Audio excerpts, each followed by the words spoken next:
Report করছেন মাহমুদুর রহমান। ঘটনার পারিপার্শ্বিকতা ও পরিবারের সদস্যদের পরস্পর বিরোধী কথাবার্তায় প্রথম থেকে জোড়া হত্যার সন্দেহ তীর ছিল পরিবারকে ঘিরে। চাইনিজ খাবার খেয়ে শিশু দুটির মারা যাওয়ার গল্প, লাশের ময়নাতদন্ত করতে না চাওয়া এবং সন্তানদের লাশ রেখে মা বাবার জামালপুর যাওয়ার ঘটনায় এ সন্দেহ আরও জোরালো হয় আইন শৃঙ্খলা বাহিনীর। জামালপুরে শিশু দুটির দাফন সম্পূর্ণ হওয়ার পরই নিহতদের মা বাবা ও খালাকে ঢাকা এনে বুধবার ব্যাপক জিজ্ঞাসাবাদ করে র্যাব। জিজ্ঞাসাবাদের এক পর্যায়ে মা মাহফুজা মালিক জেসমিন সন্তান হত্যার কথা অকপটে স্বীকার করেন। 5টার সময় যখন গৃহশিক্ষক চলে যাওয়ার পরেও মেয়েকে উনি আহ্বান করেন যে ওনার সঙ্গে বেডরুমে আসার জন্য, যে রেস্ট নেবে, এবং এক পর্যায়ে সে মেয়ের গায়ে যে ওড়নাটা ছিল সেটা ওনার নিজেরই ওড়না, এবং বিছানার উপরেই এই ওড়না দিয়ে গলাতে শ্বাসরোধ করার চেষ্টা করে, এবং এক সময় দুজনের ধস্তাধস্তিতে বিছানার থেকে মেঝেতে পড়ে যায়, এবং মেঝেতে পড়ে যাওয়ার পরে সম্পূর্ণভাবে যখন নিশ্চিত হয় মৃত্যু ঘটেছে, তারপরে সে ঘুমন্ত যে শিশু ছিল সেই একই ওড়না নিয়ে শিশুর গলায় পেঁচিয়েও শিশুকেও হত্যা করে।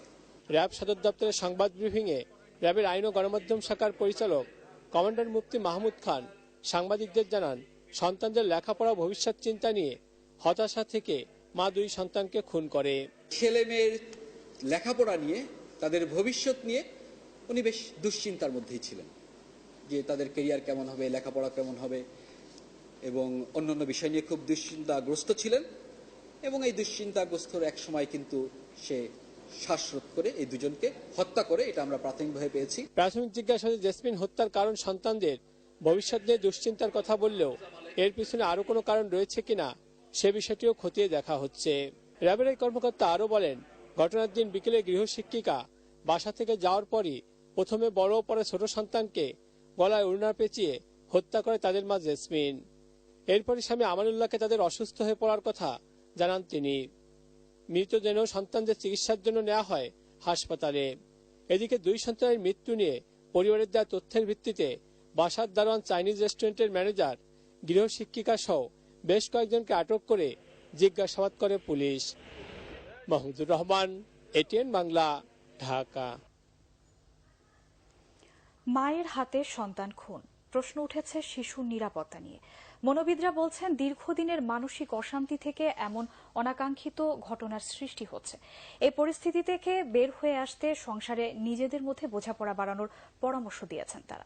শিশুদের সুরক্ষা এবং অধিকার নিশ্চিত করতে শিশু আইন বাস্তবায়ন ও আলাদা অধিদপ্তর গঠনের পরামর্শ দিয়েছেন গবেষকরা। আরও জানাচ্ছেন মাহবুব কবির চপল। সন্তানদের কাছে সবচেয়ে নিরাপদ তাদের মা, তেমনিভাবে মাও সন্তানের সুখের কথা ভেবে মেনে নেন সব কষ্ট, কিন্তু সেখানেও ঘটছে নৃশংসতা।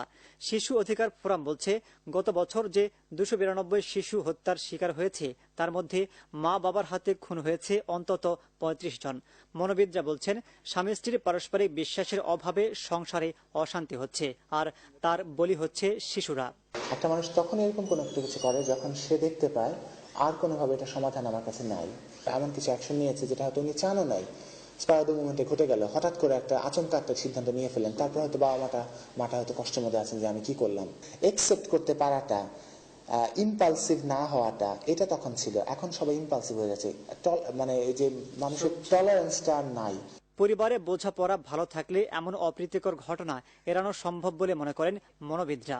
কেন একটা মানুষ আরেকজনের সাথে সম্পর্কে জড়াবে? তার মানে কি প্রথম সম্পর্ক থেকে উনি এটা পাচ্ছেন না? প্রথম সম্পর্কে যদি সুখটা পেত তাহলে তো দ্বিতীয় সম্পর্কে যাওয়ার দরকার ছিল না। তো যেটা বললাম যে আমি আমার ফ্যামিলিকে সময় দিচ্ছি না, আমার ফ্যামিলি তখন কি করবে? তার অল্টারনেটিভ খুঁজতে হবে। ব্যাপারটা হয়তো এভাবে হচ্ছে।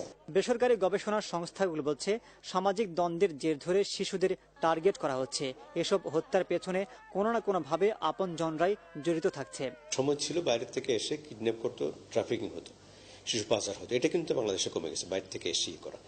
এখন যেটা দেখা যাচ্ছে বেশিরভাগ ক্ষেত্রে একেবারে আপনি সিংহভাগ জানাশোনা আত্মীয় স্বজন, ইভেন মা বাবাদের হাতে খুন। যেটা শিশু হত্যা বন্ধে আইনের যথাযথ বাস্তবায়ন ও আলাদা অধিদপ্তর গঠনের পরামর্শ এই গবেষকের।